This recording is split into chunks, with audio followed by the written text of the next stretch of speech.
On an early evening in December of 1982, in the small town of Keene, New Hampshire, 35-year-old John Homan opened the door to Friendly's restaurant. At the welcoming sound of the bell over the door that announced his presence, the waitress, standing behind the service counter opposite him, smiled. Because John, with his flannel shirt, wide grin, bald head, and thick mustache, was one of this restaurant's most frequent customers, sometimes stopping by for 2 meals in a single day.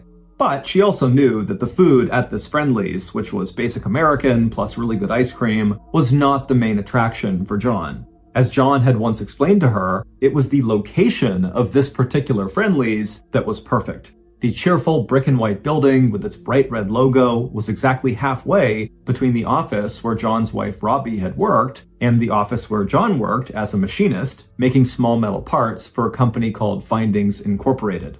The couple had first discovered this restaurant 2 years ago when they had moved from the sunny South to chilly New England. Ever since then, the little restaurant had become their favorite place to meet after work, where they could eat a leisurely dinner together. Afterward, they'd both hop in the only car they owned and make the 20-minute drive to their little home in Marlow, a town to the north that was even smaller than Keene.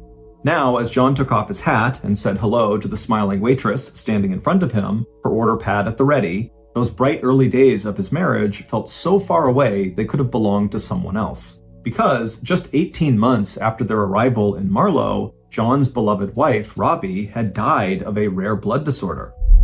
Immediately following Robbie's death, John had returned to Friendly's because it reminded him of his late wife. Now, a few weeks later, he was there for a different reason.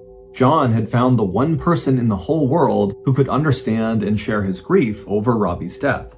One of Robbie's last requests had been to her sister, Terry, who lived in Texas. That's where Robbie had been when she died, staying with Terry while getting medical treatment at a highly regarded hospital in the Lone Star State. What John did not know when Robbie had packed her bags and headed west to see Terry was that Robbie had already made the decision that if she died, she would donate her body to the Medical Texas Research Institute. And when Robbie's treatment did in fact fail, just before Robbie passed, she had asked Terry to travel to New Hampshire, explain Robbie's decision to John, and then do whatever Terry could to help John get through what Robbie knew would be a devastating loss. And now, just a few weeks into Terry's visit, John's grief had not only lifted, he had felt a new sense of hope and possibility. Now, he was a regular at Friendly's because he wanted to share this special place with Robbie's sister. And tonight in particular, John was there because he was planning a special little surprise for Terry. But when John explained to the waitress that he was there to buy burgers to go for himself and Terry, and then to wait in their favorite booth for Terry to join him before they headed home, the woman's smile faded, and in its place, John saw a look that he was starting to recognize among his friends and acquaintances. It was a look of such obvious disapproval that it was impossible for John not to notice. And not only did John know exactly what people were thinking, he also couldn't blame them for the raised eyebrows. Less than 1 week after Robbie's death, and John had invited his dead wife's twin sister to move in with him, and now the two of them could be seen walking around Keene holding hands and tilting their heads back as they laughed and shared memories of Robbie. But while John understood why this waitress might feel shocked at the speed of John's apparent recovery from his broken heart, for John, Robbie's death didn't feel as sudden as it must have felt for everyone else in town. John had always known that Robbie was sick. Almost as soon as they had met in a bar in Florida a little more than 2 years ago, she had told him about the illness that caused periodic bouts of excruciating pain. And during the last few months that Robbie had spent in New Hampshire before leaving for Texas that past summer, the pain had become so bad that it was hard for Robbie just to get out of bed in the morning. John also knew that death affected him differently than it did most people. Ever since he was 16 years old and his mother had died, death had always been sudden, and grief was something you never showed or talked about. He could still remember his father walking into his bedroom just hours after his mother had passed away and saying to him, "Get up and get dressed, your mother is dead." And less than a decade later, John's father died too, leaving John to take care of his 5 younger siblings, the youngest of whom was only 15 years old. Those experiences had taught John that the only way to live with death was to keep moving forward, no matter what. So when Robbie died and Terry flew out to New Hampshire to grieve with him, that impulse to keep moving, now with Terry, felt both natural and logical. So John ignored the disapproval written all over the waitress's face. He ordered dinner for himself and Terry, he paid the bill, and then, with a bag of hot food in his hand, he headed to the same booth he always sat in with Robbie.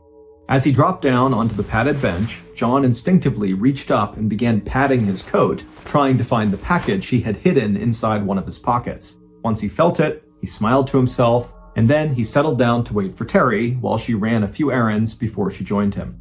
And then, just a few minutes later, John heard the little bell on the door jingle again, and when he looked up, he saw Terry walking into the restaurant. As always, just the sight of her made John's heart beat faster. Terry was a woman of average height and build, but she had an air of energy around her that had always made her stand out, even back when she was a child. And now, as an adult, especially in a small town like Keene, that captivating energy, coupled with Terry's carefully highlighted blonde hair, along with her neat and polished appearance, just added to her air of sophistication. As Terry stepped over to where John was now standing and waiting for her, the expression in his eyes told her how proud he felt that she was there to meet him. But Terry saw something else in John's eyes too, something that made her feel a deep connection to him. Both of them had just shared the same loss, the death of John's wife and Terry's twin sister, Robbie. Looking at John now, Terry could see the vulnerability and hurt behind John's smile. And Terry knew that losing Robbie was not the first of John's losses. Over the weeks they had spent together, John had told Terry about his parents' deaths and about how suddenly he had to shoulder the responsibility of raising his younger brothers and sisters. Terry had experienced many of her own losses in life too. But unlike John, Terry just didn't feel ready to share tragedies, at least not yet. John's grief over Robbie was still very raw, and Robbie's instructions to Terry had been clear. Robbie had wanted Terry to go to New Hampshire to comfort John, and for John and Terry to help one another move forward. But Robbie's final wish couldn't stop Terry from thinking about her own past, especially when she was in a restaurant where families and children gathered for treats like milkshakes and sundaes. Because Terry herself had once had that kind of a family. A husband named Frank and 2 children, a son named Mike and a daughter named Carol, and a nice house and a nice car. Except then, Frank had died, and his death had changed everything. What had looked in the beginning like a viral infection had turned out to be a chronic liver malfunction, and by the time Frank was admitted to the hospital, it was too late. Frank's sudden death had left Terry alone to raise their 2 kids and care for her elderly mother on little more than what Terry could earn working as a secretary. Those had been very bad years for Terry, and she wasn't proud of how she'd handled things. But now, standing a world away from Alabama and those painful memories, Terry reminded herself that, like so many other women who were left alone in the world, she had done what she had to do in order to get by. And once Terry's mother had died, and Terry had become estranged from her son and daughter, it had felt easier for Terry to just leave her hometown of Anniston, hoping that the physical distance could dull the ache of these painful memories. Still, Terry knew that keeping secrets was not a solid foundation for a happy relationship. So she told herself that one day she would tell John about that dark period in her life. But as she looked at him now, sitting there in the booth he used to share with Robbie, Terry knew today would not be that day. After all, it had only been a month since Terry and John had driven to the local newspaper to file the information for Robbie's obituary. Terry could still remember John standing at the reception desk. Usually these details were delivered by the funeral home that was handling the service and burial, except in this case, Robbie's body had been donated to science, and so there would be no funeral or memorial service. As John did his best to explain these confusing circumstances, Terry could see he was close to tears. Taking a step closer to him, she tucked her arm inside of his. John's love for Robbie was one of the things that Terry liked most about John, and it was also one of the things that had convinced Terry that she wanted to stay in Marlow with John. After approving the final draft of Robbie's obituary, John and Terry had spent the rest of that day visiting Robbie's favorite places in Marlow where she had lived, and in Keene where she and John had both worked. For Terry, it had been thrilling to experience in person all of these different things that Robbie had written about in her letters to Terry. But not everyone Terry saw that day seemed happy about meeting her. In the late afternoon, when Terry had walked into the company in Keene, where Robbie had worked as a customer service representative, Terry's appearance was greeted with shock. In her letters to Terry, Robbie had said how much she enjoyed working at Central Screw, a manufacturing company that produced screws for other companies like car makers Ford and Chrysler. So Terry had been very excited to meet this group of other women, mostly secretaries, who had probably talked with Robbie every day. But when Robbie's old colleagues looked up from their typewriters and saw Terry standing there, looking so much like a woman whose death they had only just been informed about, they were more panic-stricken than welcoming. One of them even started crying. Terry pretended not to notice how obviously uncomfortable it was for people to see her there. Instead, she just turned to John and, with a smile on her face, told him she was ready to leave. But the truth was, Terry understood why the women were upset. As children and teenagers, Terry and Robbie had looked even more alike. But even now, as adults, despite the fact that Terry was much thinner than Robbie had been, and their hair was no longer the same color, Terry knew the similarities could be startling, especially to people who didn't know Terry well enough to see the differences between the sisters in terms of their temperament and habits and personality. Luckily for Terry, John had come to know those differences, and Terry's physical resemblance to her sister no longer surprised him or made him feel uneasy. But even though John had adopted the same habit of gift-giving with Terry that he had first established with Robbie, there was never any doubt that, to him, the sisters were very different people who liked different things. And sure enough, before Terry had even reached the booth where John was now standing, he was already pulling a small brown bag out of his pocket.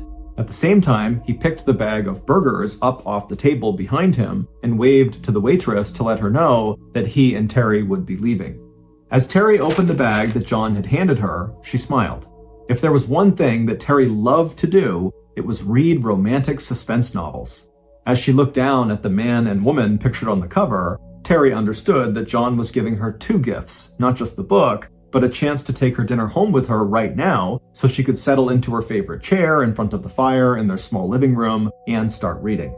As the couple stepped out of the restaurant into the snowy winter evening, John wrapped an arm around Terry's waist and headed across the parking lot to John's white Ford pickup truck. A minute later, the two of them drove north through the small city of Keene to John's one-bedroom cabin in Marlow. To Terry, it didn't matter that John's cabin, which overlooked a small pond, was so remote, and that they had no phone and very little in the way of furniture. Because when John and Terry got settled into their chairs in front of their wood-burning stove, it felt to both of them that they had absolutely everything they could ever want. But even though both John and Terry knew that not everyone approved of their relationship, they had no idea that the local rumor mill was about to kick into high gear.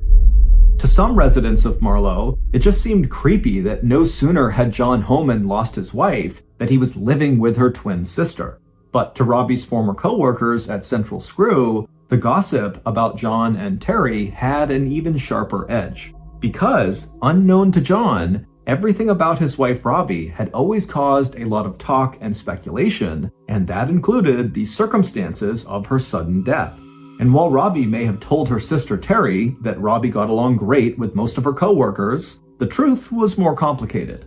While most of Robbie's male colleagues found her very charming and attractive, many of the women that Robbie worked with did not like her at all. To them, it seemed like Robbie used her good looks and charisma to manipulate men, just as her stories about her life and her past seemed exaggerated and mostly intended to impress other people. As a result, at least to the secretarial pool at Central Screw, anything having to do with Robbie was met with intense skepticism. So, when Terry had walked into their office on her first day in Keene, looking almost exactly like Robbie, wearing Robbie's favorite ski jacket and smiling just one day after they'd been told that Robbie died, red flags started waving in every direction. Robbie's former co-workers couldn't explain why, but some of the women became convinced that something was not quite right about Robbie's sister, Terry. Like her sister, Robbie, Terry was like a puzzle they couldn't stop trying to solve. And for a small group of coworkers, finding out more about these two sisters had become a mini obsession. So, shortly after meeting Terry, a group of these obsessed secretaries decided to do some detective work on their own. Together, they dug through the back issues of the local newspaper and pulled out a copy of Robbie's obituary. Starting at the top, Robbie's former coworkers began fact-checking each and every piece of information listed in the 100 words that sketched the picture of Robbie's life. They looked up telephone numbers and addresses and double-checked the spelling of names. Then they started calling hospitals and dispatchers and journalists in Dallas and Houston and Tyler, Texas. And what these women found quickly turned their speculations and curiosity into outright shock. But instead of confronting Terry about what they discovered, the secretaries took their findings to the police. Keene might be a small town with a small town police force where officers had a close relationship with the people they served and protected, but even so, the Keene police were skeptical at first about a complaint that seemed largely based on office gossip and possibly an inaccurate death notice. But when Keene police took a closer look at the hard facts that women at Central Screw had uncovered, very soon they were forced to agree. There was something suspicious about Robbie's death and about Robbie's sister, Terry Martin. So, using the information from Robbie's coworkers as a starting point, police began digging deeper into the two sisters' backstories. And by January 12th of 1983, just 2.5 months after Terry had first arrived in New Hampshire, law enforcement would learn much more about the secret tragedies that Terry had been hiding from her lover, John Homan.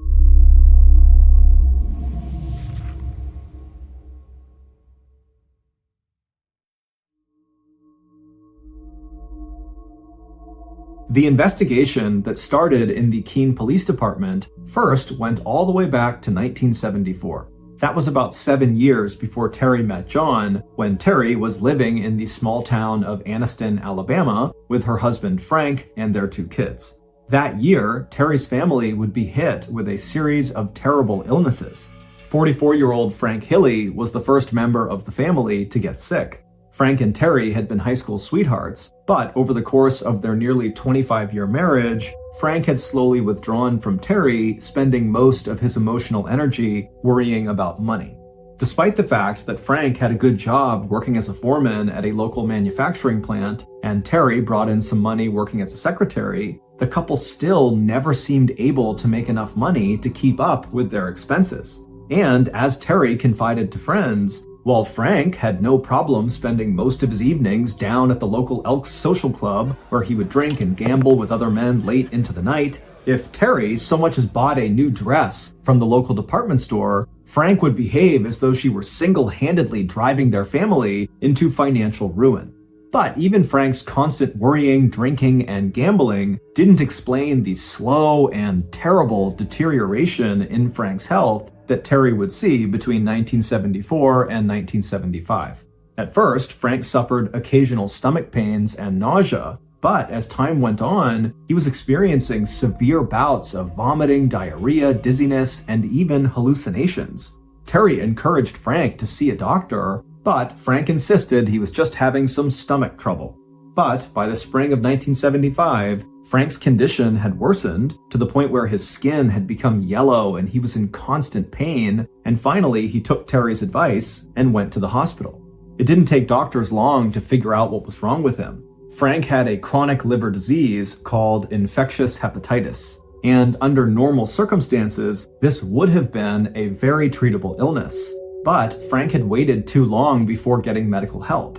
So by May 25th, less than a month after going to consult a doctor, 45-year-old Frank Hilly was dead. Even though Frank had been sick for weeks, no one in his family expected that he would actually die. And for Terry, that shock was quickly followed by a second shock. Before she'd even had time to process the fact that her husband was dead, she found out that Frank had left her with thousands and thousands of dollars in debt. So even though Terry was going to be receiving $30,000 from Frank's life insurance policy, by the time every credit card and loan was settled, there would only be a little bit of money left to help Terry and her two kids, 22-year-old Mike and 15-year-old Carol, move on with their lives. And it would turn out this was only the beginning of an even bigger wave of tragedy that would hit Terry's family over the next few years. Soon after Frank's death, Terry's mother, Lucille, started to suffer from symptoms that were similar to the ones that Frank had experienced in the weeks leading up to his death. This time, though, Terry insisted they go see a doctor right away. But instead of finding an illness that could be treated, doctors delivered a much more devastating diagnosis. Terry's mother had terminal cancer. Over the next year and a half, when Terry was not working, she would spend every spare moment she could with her mother, Lucille, as well as with her kids, Mike and Carol. But by the time Lucille finally died in January of 1977, less than 2 years after Frank, all the insurance money was gone, the family was completely dependent on Terry's small salary as a secretary, and Terry's younger child, Carol, was entering a very rebellious and difficult adolescence. And just when Terry thought her life could not get any worse, it would turn out that the real nightmare was only beginning. As Terry would soon tell Anniston police, she and her kids had become the victims of a series of unexplained and bizarre occurrences inside of their house. In fact, these incidents had begun happening while Frank was still alive, but Terry had been so distracted that at first she didn't even notice. It started with a series of strange phone calls where the phone would ring and Terry would answer, but then the caller would either hang up or they would stay on the line but just breathe heavily and not say a word. Then things started going missing from inside the house. They were things that were noticeable but not really valuable, like a hairdryer or flower pot. The kind of things that would send a message to the homeowner that someone had been inside the house when the owner was away. At one point, there were also a couple of small fires, both at Terry's house and at the house of her next-door neighbor. The police would come out to investigate, even putting a trace on Terry's phone to find out where these calls were coming from. But as Terry would tell the police when they checked back with her, it was like whoever was making these calls knew the police had gotten involved, because as soon as police put the trace on her line, the call stopped. But just when Terry felt like her luck was finally improving, her stalker struck again. During the summer of 1978, Terry and her teenage daughter Carol had moved in with Frank's mother, Carrie. By then, Terry's son Mike had moved out of the house and headed off to Pompano Beach in southern Florida. Barely able to afford the mortgage on the home that she had shared with Frank, Carrie's offer of a place to stay was the first good news Terry had had since her husband had died. Until, that is, the telephone calls started again at Carrie's place. And Carrie and Terry both began to notice irregularities. An object here or there was missing, and there were nights when they'd come home to find the lights in the house had been turned on when they were very sure they'd turned them off. And there was more sickness.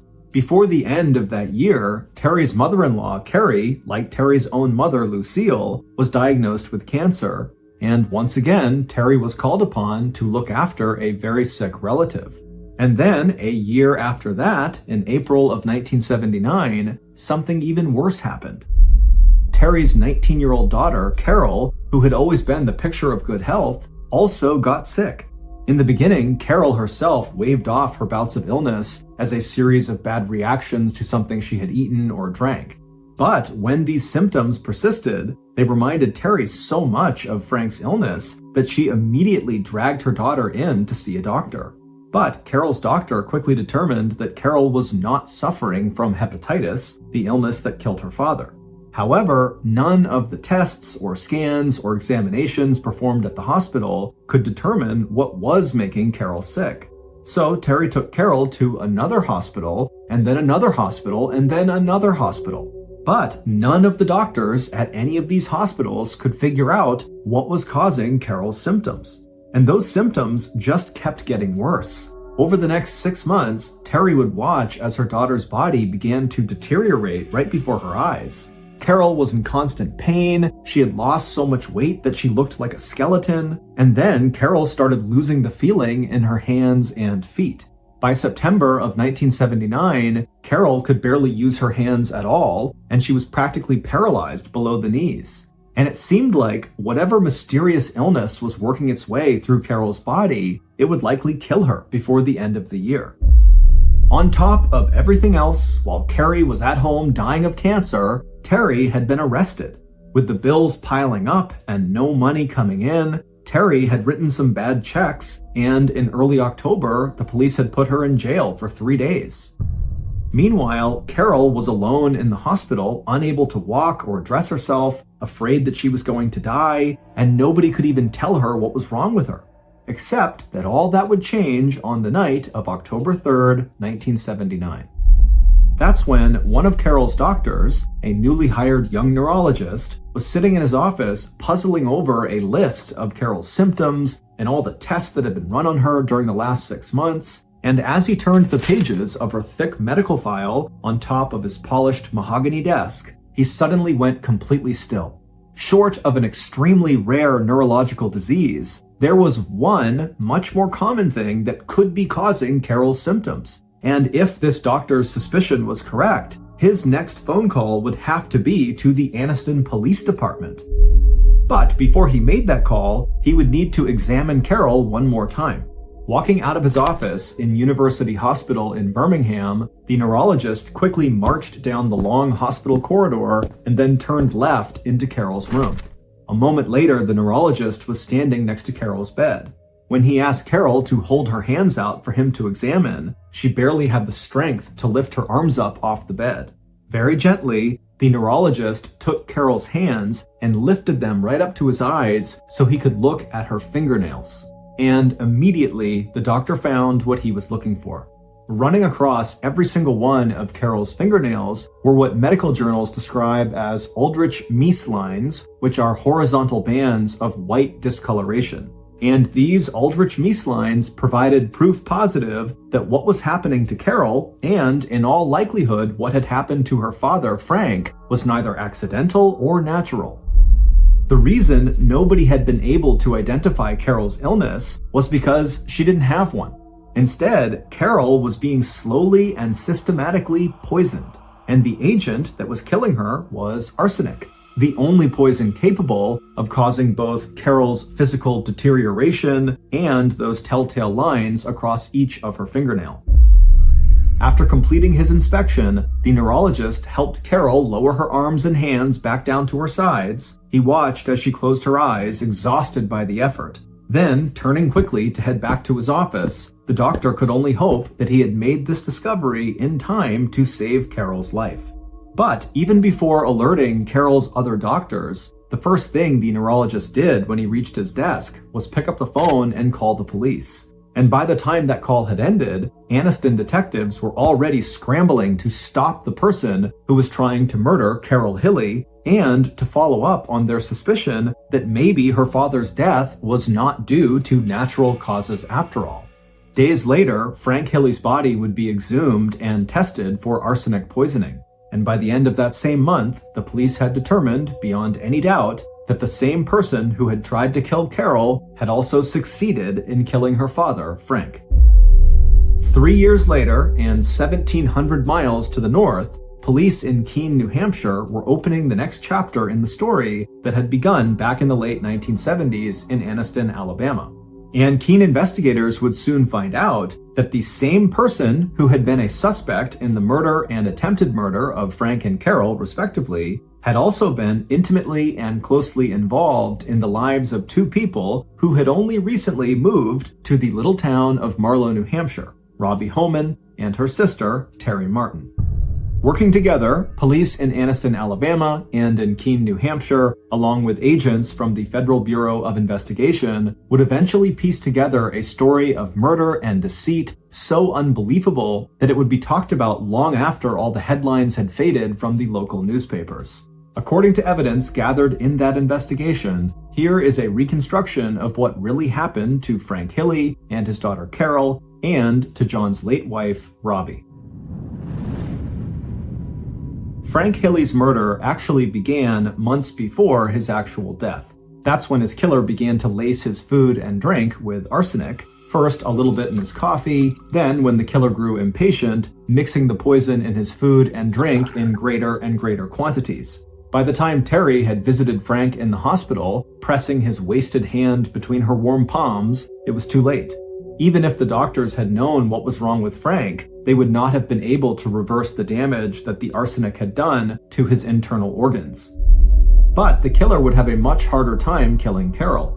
Carol was young and healthy, and as she too began to ingest arsenic in her food, the resulting bouts of nausea and dizziness and stomach pain would result in Terry sending Carol repeatedly back to the hospital. Still, the murderer was not worried. Over time, they had become an expert at poisoning their victims. Children's deaths could be made to look like sudden viral infections. The deaths of older people could be chalked up to ill health and cancer, with a side helping of poison to speed death along.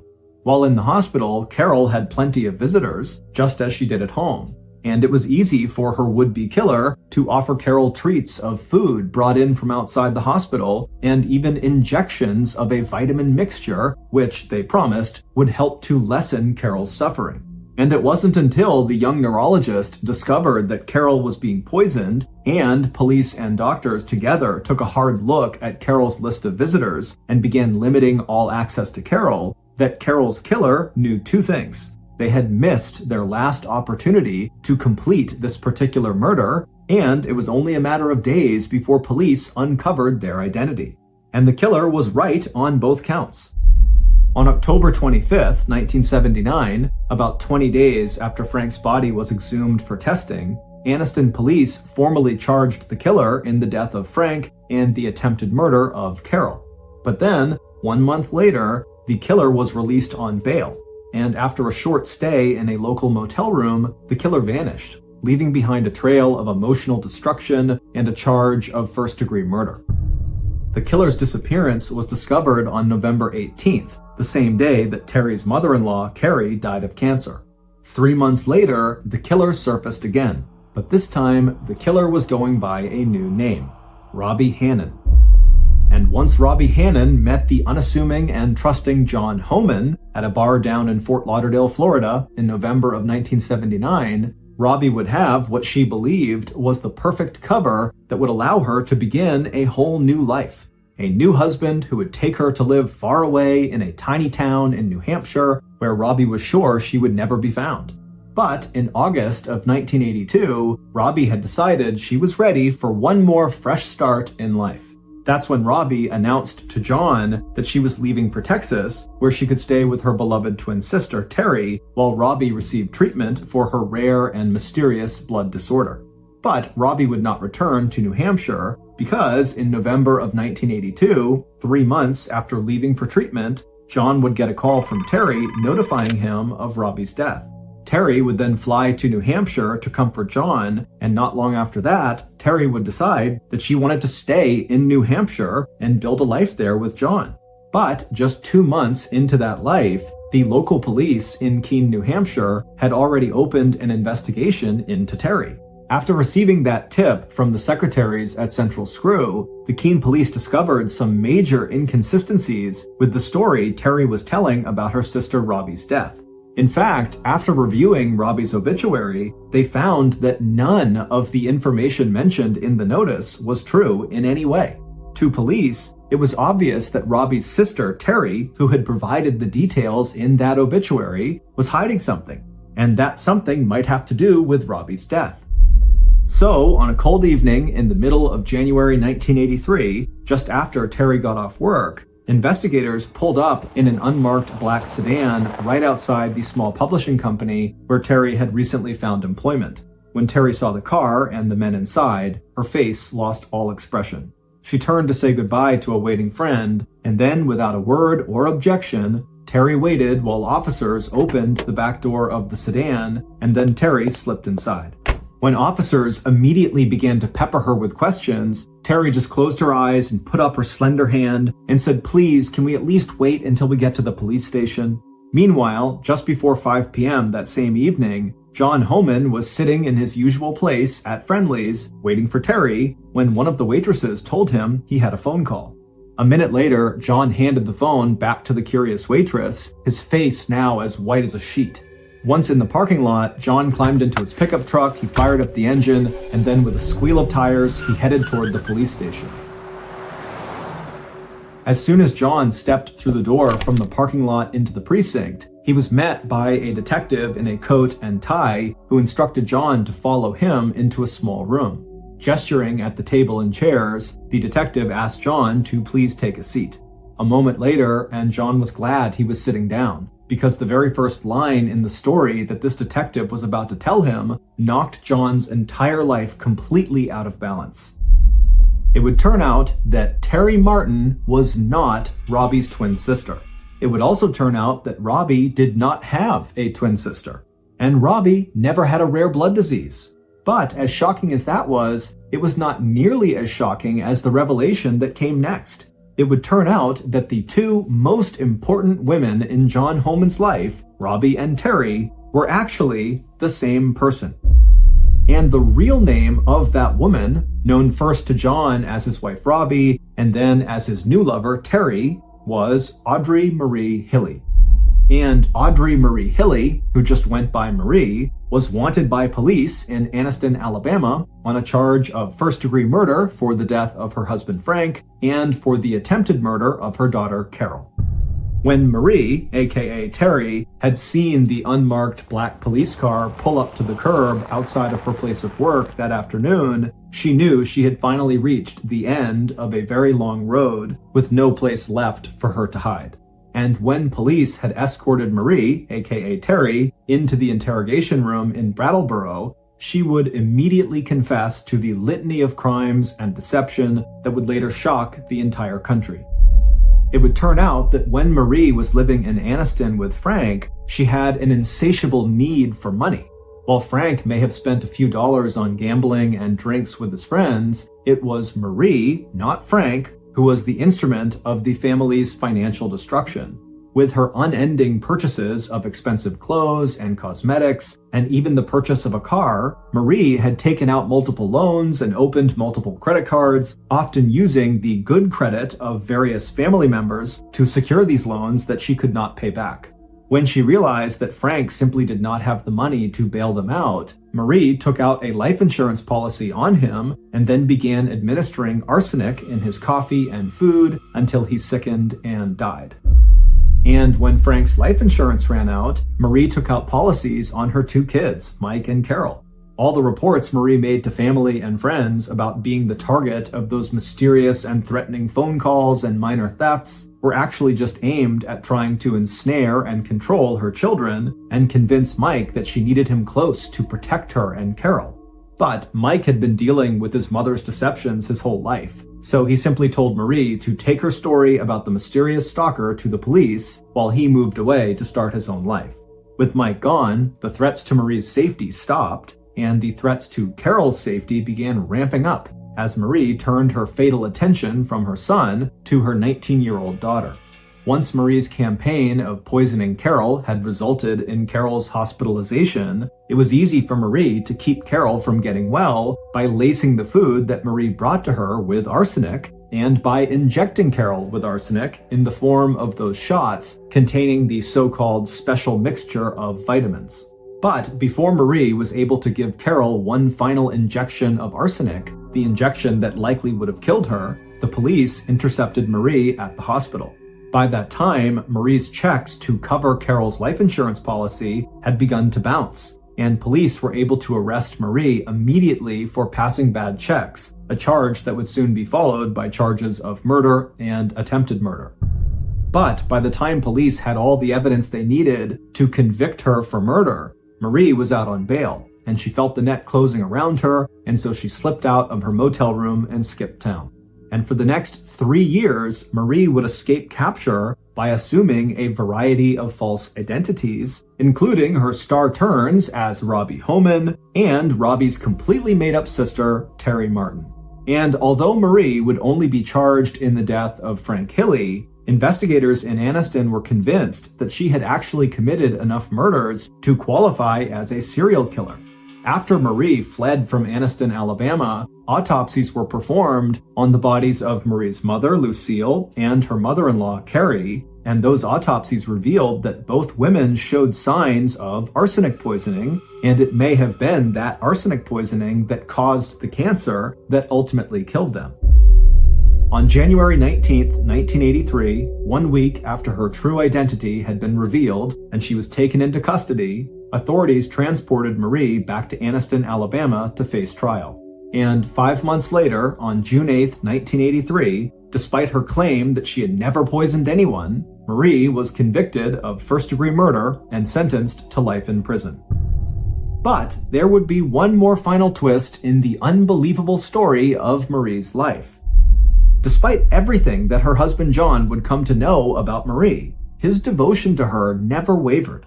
When Marie was transported to Tutwiler Prison in Wetumpka, Alabama, John packed up his life in New Hampshire and moved into a hotel in Anniston so he could see her during the prison's weekly visiting hours.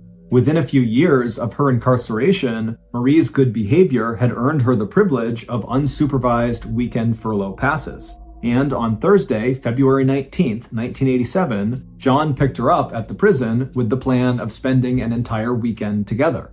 2 days later, on the morning of Sunday, February 21st, the day she was scheduled to go back to Tutwiler, Marie got dressed and told John that she was going to make a quick trip by herself to the nearby cemetery so she could visit the graves of her parents. And that was the last time that John would ever see the woman of his dreams. Instead of coming back to meet John as planned for breakfast, Marie had made one last attempt to start over. But this time, Marie wasn't heading into an unknown future. She had decided to return to her long-ago past. On February 26th, after having been missing for 4 days, police would get a call from a woman who lived in a house not far from the rural neighborhood in northern Anniston where Marie had grown up. The caller reported a woman, filthy and shivering from the cold, slumped over the railing of the woman's porch. When police arrived minutes later, they found Marie, barely conscious but still alive. The detective called an ambulance, and Marie was rushed to the hospital. But it would be too late. Marie had been suffering from intense hypothermia, and on her way to the hospital, she had a heart attack and died. She was 53 years old. On February 28, 1987, Audrey Marie Hilley was buried in Anniston, Alabama, in a plot next to her first husband and murder victim, Frank Tilley. Her funeral was attended not only by John Homan, but by Mike and Carol Hilley, her 2 children that she had planned to kill. On April 15, 2018, a 56-year-old woman named Yoshika Yasutake began dusting a piano inside of her family's very small and very clean home in the English village of Helmsley. Like she always did, after dusting the outside of this piano, Yoshika lifted up the lid and began individually dusting each of the piano keys. But as she did this, she was very careful not to press down accidentally on any of the keys and make a sound. That was the last thing she wanted to do. Every time Yoshika was in charge of cleaning the house, she always dreaded getting to the piano because she was so worried about making a sound. After Yoshika had finished dusting this piano, both outside and inside, she lowered the lid and then walked over to a bookcase right next to a window and began dusting each of the books. And as she did, she began to hear out the window the sounds of birds chirping and cars driving around and people chatting. And Yoshika, when she heard this, she stopped dusting for a moment and just looked out the window at the beautiful town, all the little stone cottages that lined the road. And as she looked out there and listened to the sounds of her village, Yoshika was struck with a sadness about all the things that she was missing out on. Once, Yoshika had been a world-class pianist. She had trained at the Royal College of Music, which is one of the most prestigious institutions in London, and she used to play packed symphony halls where sometimes in the audience would be literal members of the royal family. I mean, she was a really big deal. But Yoshika didn't play the piano anymore because her younger sister, Rina, had come back home.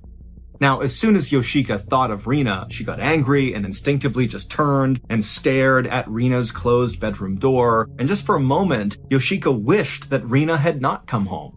Because ever since Rina had come home, it was like all of Yoshika's family had decided that nothing else was important. Rina was the only thing that mattered. The Yasutake family consisted of Yoshika, as well as, of course, Rina, who was 49 years old, and they both had a brother who was 51 years old, and his name was Takahiro, and the 3 siblings' mother also lived with them, and she was 80 years old. As for their dad, he had passed away a few years earlier. Yoshika and Takahiro were both very impressive in their own ways. Yoshika had been this amazing pianist, and Takahiro was this amazing writer, but Rina was just on another level. Rina not only spoke fluent Greek, Latin, English, and Japanese, but she also created her own dialect of Japanese with a complete system of grammar. Rina was also this unbelievable artist, and everybody wanted to buy her paintings, but Rina would never sell, or if she did, it was quite rare, but that only created lots of hype around her artwork. It was like so valuable to get your hands on one of Rina's paintings. As a child, Rina had been awarded all these scholarships to all these prestigious private schools, and then after graduating high school, she was given a full-ride scholarship to the University of Cambridge, which is one of the most prestigious universities in the world. And so everybody assumed Rina was on track to become this world-famous artist. But there was something dark inside of Rina that no one could quite place. It only came out when she would have these sudden outbursts of anger, and people would see this side of her that just didn't line up with the rest of who she was. But these flashes of anger would often pass quickly, and so people kind of wrote it off as a byproduct of extreme genius. It was like her brain just sometimes couldn't quite handle how smart she was, and she would get mad and frustrated. But when Rina graduated from the University of Cambridge and came back home, she just was totally different. It was like something inside of her had snapped and stayed broken. A couple of days after Rina had come home, she had one of those sudden outbursts of anger, but Rina's anger never went away. She just stayed mad for days and days, and her family began asking her, like, what has gotten you so upset? But Rina refused to talk about it. And eventually, Rina just locked herself in her bedroom in the family home, and she would stay inside of there, refusing to talk to her family for weeks. And then when she did finally emerge after several weeks, it was clear Rina was just different. She basically refused to speak to anyone, family included, unless it was absolutely necessary, and she really never left the house or even her room unless it was totally necessary. And it would turn out this was not some post-college phase Rina was going through. This would become Rina's life. She basically became a total recluse inside of that bedroom for decades, to the point where the family's neighbors didn't even know Rina existed because she basically never came out of the house. Yoshika stopped staring at her sister's closed bedroom door and turned her attention back to the books on the shelf. She finished dusting them, and then after she was done cleaning the house, and so she put the duster down, and Yoshika very quietly tiptoed her way over to Rina's closed bedroom door, and very quietly she knocked. Rina hated loud noises, which is why Yoshika was no longer allowed to play the piano, because it was too loud for Rina. After Yoshika gave this light knock, she began counting in her head to 30 because Rina had told her, you do not come in right away. You knock and you wait 30 seconds at least, and then maybe I'll let you come inside. And so Yoshika, she's counting in her head, 1, 2, 3, she gets to 25, 26, 27, and then from inside the room, Rina would tell Yoshika, okay, you're allowed to enter. Yoshika very slowly reached down, she turned the knob and opened up her sister's bedroom door, and it revealed this totally dark room, this very small, cramped space. All the shades and blinds had been drawn, and Rina was sitting on her bed, completely silent. And Yoshika, she kept her head down, being very careful not to make eye contact with Rina. She didn't want to upset her. And Yoshika, she walked into the room, she made her way to the table, and she scooped up all of Rina's dirty dishes. And then Yoshika, she turned around and began walking out again. And as she did, she tried to take a quick glimpse at whatever Rina was working on in her bedroom. Because Rina had told her family that she was working on this master work, but wouldn't really elaborate on it. And in order to work on this thing, she needed the room to be dark and the house to be silent, and she needed to focus exclusively on this master work, and the family needed to support her as she did this. But again, Rina just never really elaborated on what this masterwork was. She would just say that it was very special, and it would combine all the elements of her life, her spirit, her body, her soul. Even the family would be a part of building this masterwork. And when her family asked her, well, what do you mean? How can we support you in making this masterwork? Rina would just say, oh, you'll know when the time is right.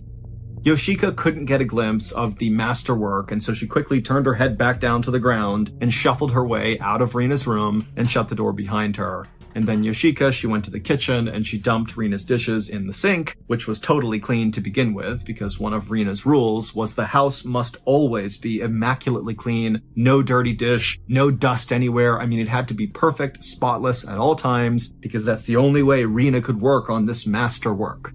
And so as Yoshika cleaned and dried off all of Rina's dishes and began putting them away, her brother Takahiro walked into the kitchen and he would say to Yoshika that it was time for them to leave the house and go to the market and buy some supplies for Rina so she can continue to work on this master work. Yoshika was immediately totally annoyed that they had to go do this because everything was all about Rina, but she kind of buried those feelings and told her brother, okay, sure, let's go. Takahiro was different than Yoshika in how he thought about their younger sister, Rina. Yoshika totally resented Rina because now that Rina was home, Yoshika basically had to give up her career as this amazing pianist in order to support Rina in this whole master work she was working on. But Takahiro, he was totally fine giving up his writing career to just focus on supporting Rina, because he really believed in Rina, and he thought that this master work she was building was going to be like the single greatest piece of art in the history of humankind. And so Takahiro felt proud to kind of be a part of it. Now, Takahiro, like the rest of his family, had no idea what this master work actually was, but Takahiro and Rina had a much better relationship than Yoshika and Rina, and so Rina would tell Takahiro the specific things that she needed in order to build this master work. And so that day, Rina had told Takahiro some things she needed, and so he and Yoshika were going to go out and get them. So Takahiro and Yoshika threw on their jackets and stepped outside, and as soon as they were out there, they both flipped their collars up and kind of concealed their faces and put their heads down because they were very careful not to make eye contact with other people. This family was already very private, but with Rina, they had been instructed to be even more private and not even really interact with the outside world. And so basically anytime they went out in public, they would kind of hide themselves. And so Yoshika and Takahiro, they made their way to the pharmacy, they ducked their way inside, and they would purchase a bottle of surgical spirits, which is sort of like a medical alcohol. And then after buying that, the brother and sister put their collars back up, headed back outside, and they went to an old used bookstore, and they bought a book on palm reading, which is the art of studying the lines on your hands in order to tell someone's future. And when the brother and sister bought this book, even though the cashier was talking to them, they kept their heads down and didn't say a word to the cashier. And then after getting their book, the brother and sister hurried their way back home. And when they got there, the door was locked, but instead of pulling out a key and unlocking the door of their own home, the brother and sister knocked and they waited. And then at some point, their mother came to the door and they heard 4 locks turning. The door opened up. And then Yoshika and Takahiro walked inside and they shut the door and then locked again the 4 deadbolts.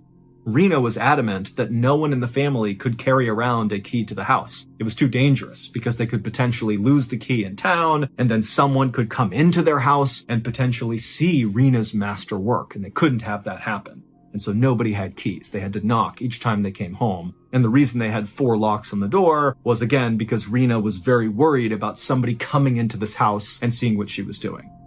Yoshika carried the bag with the supplies inside of it, the surgical spirits and the palm reading book, over to Rina's closed bedroom door. And instead of knocking, Yoshika just placed the bag right outside the door. She turned around and began walking away. And then as she did, she heard the sound of Rina's door opening just a crack. And Yoshika, she quickly turned around and she saw a tiny skinny arm reach out from behind the door. It grabbed the bag and then pulled the bag back into the room, and the door shut and locked.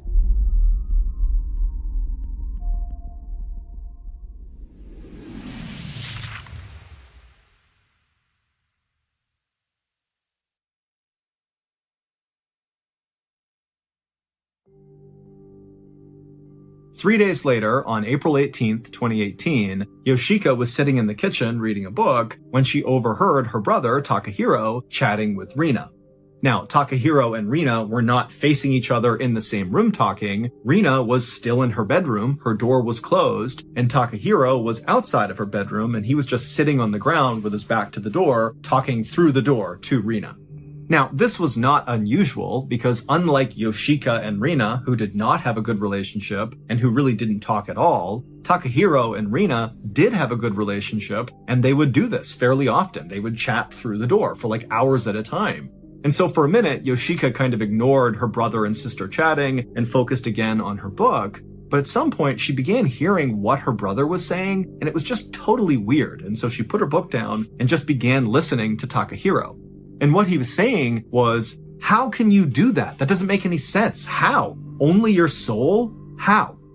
Yoshika sensed that her brother was confused and maybe upset about something, and so she couldn't help herself. She put her book down, and Yoshika walked out to the living room and looked down at her brother to see if he would kind of give her some indication of what was going on. But when Takahiro looked up and saw Yoshika, he and Rina stopped talking, and Takahiro just shook his head, stood up, and walked away. After Takahiro was gone, Yoshika very quietly walked over to Rina's bedroom door, and just out of curiosity, she pressed her ear up against the wood and tried to listen to see if she could maybe hear Rina and catch something she was saying that would begin to explain what she had just overheard. But all she heard was the sound of Rina slowly shuffling towards the back of her bedroom where her bed was, and then it was totally silent. And so Yoshika moved away from the door and went back into the kitchen, and she sat down to read again, but she couldn't focus on the book because it was like this wave of sadness was just coming over her. And the reason Yoshika was feeling this way is she was thinking about the fact that back in the day when she was a kid, her and Rina used to be as close as sisters could possibly be, and for much of their lives, they were very close. Even after Rina began this kind of reclusive lifestyle, they still, were friends. They interacted. But something happened in 2013, 5 years earlier, that totally severed their relationship for good. On that day, Rina had emerged from her bedroom, and Yoshika offered to read Rina's palm. This was something the two sisters did for each other periodically. It was like a way for them to bond. And so Rina held out her hand, and Yoshika took it, and she began tracing a long horizontal line across her palm. Now, Rina's hands were different than most people's hands. Rina had something called a simian line, which is a very rare thing on people's palms. It's like this long horizontal line that runs the length of your hand. In palm reading, a simian line can be either very good or very bad. It can indicate that the person is a visionary or a mystic, so that's the good side, or it can indicate that this person has a terrible disease or they're very aggressive, so that's the bad side. Rina knew she had the simian line, and she believed that it represented something good. She would say that she had a visionary soul. But on this particular day in 2013, the family had recently been banned from a local supermarket because Rina had actually gone to this market and gotten really upset with some staff members and totally lost her cool and screamed and yelled at them, and so they had been banned. And so Yoshika, thinking about this, she's looking at Rina's palm and she goes, oh, the simian line. Maybe this is why you were acting so aggressive at the supermarket. Maybe this means you're an aggressive person.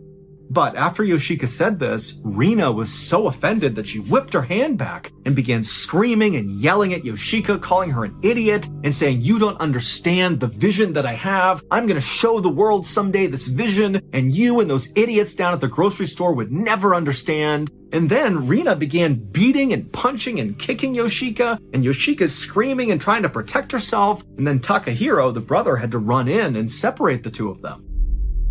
Now, even though Rina was prone to these angry outbursts, this was the first time that she had lashed out physically, and so Rina's mother was concerned that Rina had some underlying condition that was causing her to lash out physically, and so she sent Rina to the doctor, and the doctor would say, there is no underlying condition that led to this. However, it seems pretty clear that Rina is having some kind of psychological breakdown and needs psychiatric treatment, maybe even hospitalization. But Rina had totally rejected this, refused to get treatment, and blamed everything on Yoshika. And then after that, Rina really stopped leaving her bedroom. She left like once every couple of months before that, but now she basically stayed in there 24/7. And at the same time, Rina had added all these new rules that her family now needed to follow to allow Rina to be able to focus on her master work while she was in her bedroom. And that included no one having house keys and adding those 4 locks to the door. Also, the family was told to learn the new dialect of Japanese that Rina had created. This way, no one would ever understand what they were talking about. It would kind of protect them even more from the evils of the outside world. Also, Rina made sure her family got rid of all of their telephones, their TVs, and their computers.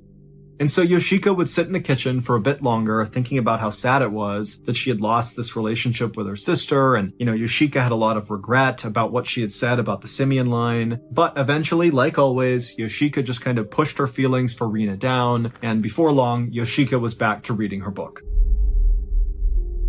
For the next several weeks, Yoshika would see her brother, Takahiro, sitting up against the door to Rina's bedroom more often than usual, having these kind of hushed conversations through the door with Rina.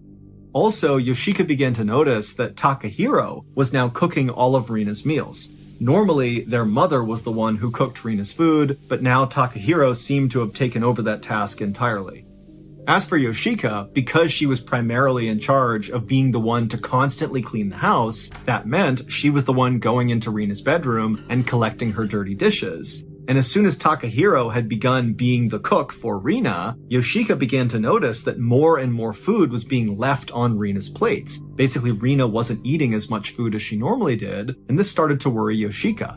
Rina was already a very small person. She was 4 foot 11 inches tall, barely 90 pounds. And Yoshika worried that, she really needs to eat. She's already so small, she can't afford to miss meals.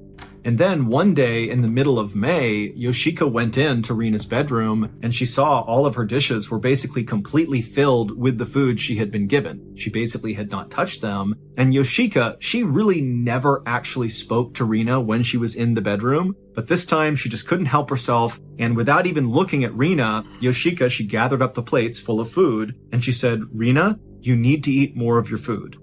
Rina didn't say anything back. And Yoshika, she just quickly turned and walked out of the room. But after that interaction, Takahiro would tell Yoshika that Rina doesn't want you going in her room ever again. And so from now on, the dishes that you would normally collect, Rina will place them right outside of the door. That way, you don't have to go inside that room. Also, around the same time, Rina, who normally would only leave her bedroom to go use the bathroom, well, she began going to the bathroom exclusively at night when her family was asleep to avoid any interaction with them. And so by this point, Rina's interactions with her family were reduced to basically zero.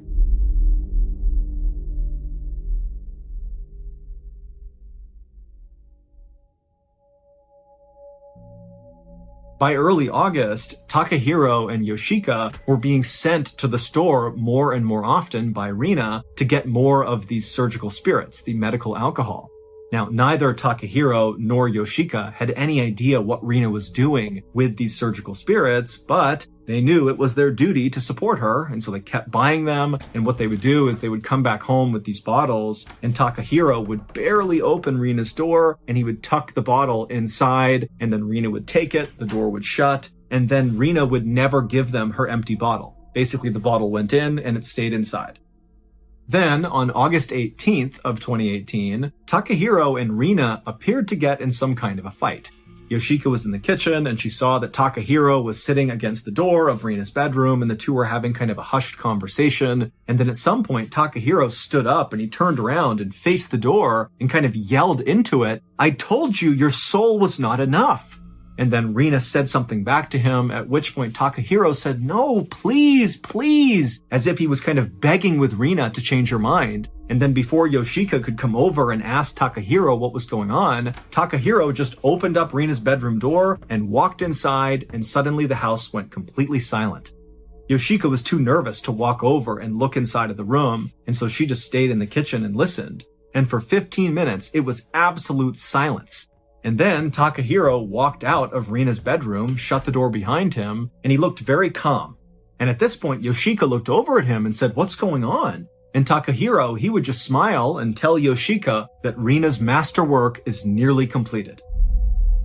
And then Takahiro asked Yoshika if she remembered when Rina had said, at some point her masterwork was going to require some direct help from the family, but she said, we'll know when the time is right for us to participate.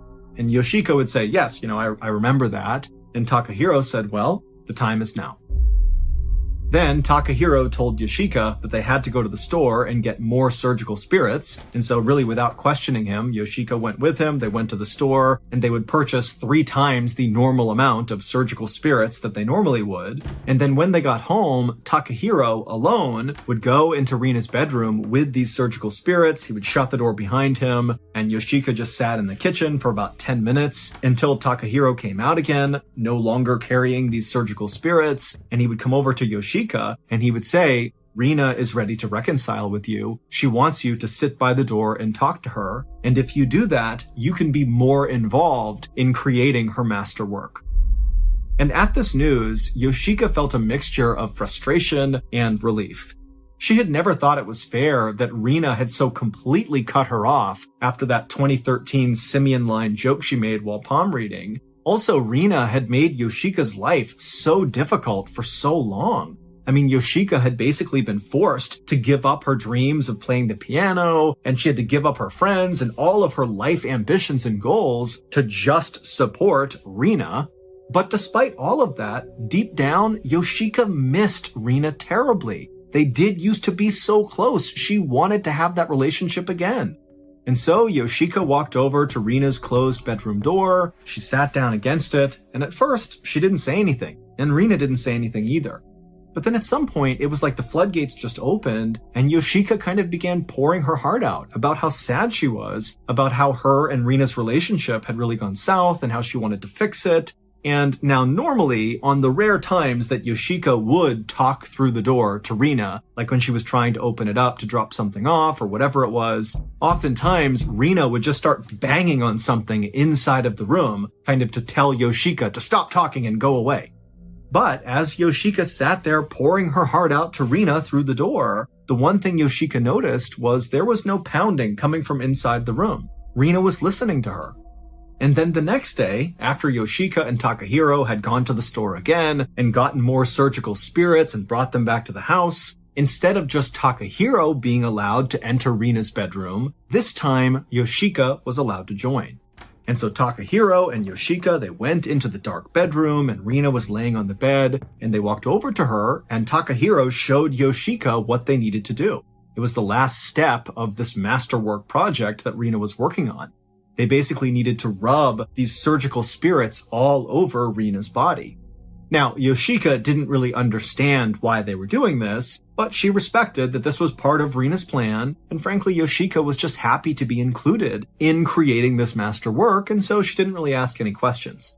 And so after the brother and sister had rubbed this alcohol all over Rina for about 10 minutes, they walked back outside, they shut the door, and then Yoshika, she stayed back and sat down against the door and kind of poured her heart out again to Rina. And it was just very therapeutic. And in many ways, this was the first time that Yoshika was feeling happy again. I mean, she was finally starting to repair this relationship with Rina. And so over the next several weeks, this became Yoshika's new daily routine. Her and her brother would get all these surgical spirits, they'd come home, they'd rub them all over Rina, and then over the course of the day, Yoshika would stop by the door and chat with Rina through it, and that was it. And then on September 25th, 2018, after Yoshika and Takahiro had applied these surgical spirits to Rina's body, Yoshika told Rina that she had a very special surprise for her.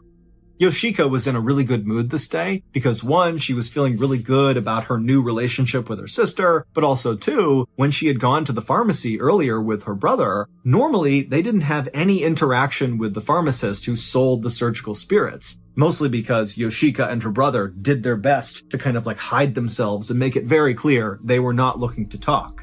But on this particular day, the pharmacist had been very talkative and was trying to talk to Yoshika, and Yoshika, she decided she would talk back.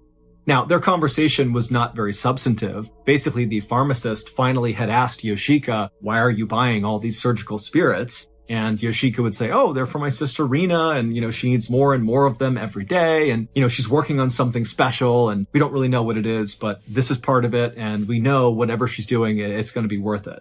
And so even though this conversation seems kind of meaningless, for Yoshika, who had virtually no contact with other people, it was great having that little talk. And so when she came home, she just felt ready to do something special for Rina. And so after Yoshika and Takahiro had left Rina's bedroom after applying these surgical spirits, Yoshika went to go give Rina her surprise. And so Yoshika, she walked over to the family piano that was not far from Rina's bedroom door. And Yoshika, she was nervous, but she sat down on the bench and she opened up the lid and she placed her fingers on the keys. Yoshika's big surprise was she was going to play a song called The Waltz of the Flowers, which is a famous piece of classical music that was inspired by the composer's love for his sister. And so Yoshika thought this was the perfect song to finally play in this house for Rina. She'll see that I love her so much. And so Yoshika, she began to play the song, and as she did, she was constantly listening to see if Rina would start banging on something to tell Yoshika to stop. But again, she didn't. It was quiet, and so Yoshika, she played this beautiful song, and then when it was all over, again, Yoshika's listening carefully for Rina to yell out or be mad that she's playing this loud music in the house, but it was just quiet. And so again, Yoshika just felt this closeness to her sister, and before long, Yoshika felt tears of happiness coming down her cheeks. But then, as Yoshika closed the lid of the piano, she did hear a banging, but it wasn't coming from Rina's bedroom, it was coming from the front door. And then a moment later, Yoshika heard someone scream from outside the front door, "Police, open up!" But before Yoshika could go to the door to open it, her mother had ran to the door. She opened all 4 locks, but then only opened it a crack and tried to yell at the police to go away, go away. But the police, they were kind of pushing on the door, trying to get the mother to get out of the way. And Yoshika, she kind of moved over and looked through the crack, and she saw it wasn't just a couple of police officers. It was a whole army of police officers and firefighters and EMTs. There was an ambulance. And then before long, the police officer that had been yelling, open up, he finally just pushed and got the door open all the way. And then a swarm of people in uniforms flooded the home. And as soon as all these officers were in the house, they immediately began opening up every door like they were looking for something. And then finally they got to Rina's bedroom and they opened the door. And as soon as they did, Yoshika watched as the officers just stopped at the doorway and they began cussing and yelling and turning their faces away. And then the officers went into Rina's bedroom, and then a minute later they began talking on their radio, and then EMTs came into the house with a stretcher. They went into Rina's bedroom, and then before long, Yoshika, Takahiro, and their mother watched as the stretcher came out again with these officers and EMTs, and on the stretcher was Rina, and she looked terrible. Her eyes were sunken back in her head, and her skin was so pale it was practically see-through. I mean, really, she just kind of looked like a skeleton. The real story of what happened inside of that family's home would quickly become international news. And not because Rina was secretly creating a masterwork of art in her bedroom. Here's what really happened.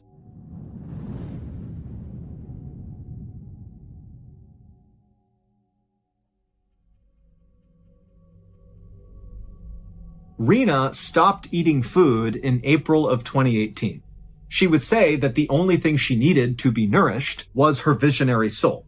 And so basically, because she had this visionary soul, she didn't need food. That was the conversation that Yoshika had overheard between Takahiro and Rina when Takahiro was saying, "Only your soul? How? Well, he was trying to figure out how Rina was going to survive by being nourished by her soul. It didn't make any sense. Fast forward 4 months to August 18th, and again, Yoshika had overheard her brother and her sister talking through the bedroom door, except on this day, it sounded like Takahiro was fighting with Rina, because at some point he had stood up and yelled through the door, "I told you your soul wasn't enough!" And then he had busted inside of Rina's bedroom and stayed in there in silence for 15 minutes, only to come back out again and very calmly tell Yoshika that don't worry, Rina is nearing the end of her master work, and we just need to go out and get her more surgical spirits. Well, it would turn out the reason Takahiro was mad and yelled through the door at Rina is because he was trying to talk to her through the door and she wasn't talking back. And he suspected it was because she wasn't eating, and so he had yelled at her about that and then barged into her room only to find Rina totally unresponsive, not moving, not talking, nothing. And so he just stood there wondering what to do. And so as Takahiro is standing there, it clicks for him that now is the time. Now is the time to get involved. And so Takahiro left the bedroom, he grabbed Yoshika, they went to the pharmacy, they got more surgical spirits, they came back, and Takahiro alone went into Rina's bedroom and covered her head to toe in these spirits. because that was something she had wanted him to do before, and he believed that that's what she needed right now, because she can't talk, she can't move, she needs more of these spirits. That's going to help her visionary soul nourish her while she completes this master work. And for the next month, Takahiro and Yoshika would continue to apply these spirits to Rina's body, believing they were helping her complete her master work. On September 25th, when Yoshika and Takahiro were at the pharmacy getting more spirits, the reason this pharmacist finally struck up a conversation with Yoshika is because over time, the pharmacist had noticed that every time they came in to buy these surgical spirits, they smelled so bad. And on this particular day, when they came in, the stench was just overwhelming. And so the pharmacist finally had asked Yoshika, what are these surgical spirits for? And Yoshika would give this totally weird answer about how the spirits were for her sister, and she was working on this master work in her bedroom, and it was all going to be worth it. And so when Yoshika and Takahiro had left that day, the pharmacist was just so weirded out and alarmed by them that he called the police. And when the police arrived at the family's home, they discovered that Rina was not building a masterwork in her bedroom, she was just dead in her bed, and had been for 6 weeks. Rina died around August 18th, which is the day that Takahiro came into the room and discovered her unresponsive, which meant there was never any reconciliation happening between Yoshika and Rina. It's unclear why Takahiro had told Yoshika, hey, Rina's ready to reconcile with you, because again, Rina was dead at the time, so there's no way she would have said anything to him. And so when Yoshika was having these supposed heart-to-hearts through the door with her sister or playing music for her, that wasn't real. The only real thing that was happening is Yoshika and Takahiro, from August 18th until the end of September when the police busted into their home, they would spend nearly every day rubbing this weird medical alcohol all over their dead sister's body because that's what they believed she wanted, when in reality, all this alcohol was doing was actually mummifying her body. Yoshika, Takahiro, and their mother were all charged with preventing a proper and decent burial. As for Rina, her cause of death could not actually be determined, but based on what she looked like, they assumed she died from starvation. The court would eventually drop the charges against the family, saying that basically the family was too mentally ill to stand trial, and this was because the court had discovered that Yoshika, Takahiro, and their mother actually had not accepted that Rina was dead. They believed she was actually still alive, that all the work they had done rubbing those spirits on her had nourished her soul, and she was still working on this master work. And as of a few years ago, the family is still living in that same cottage, and it's not clear if they ever actually came to understand that Rina was in fact dead.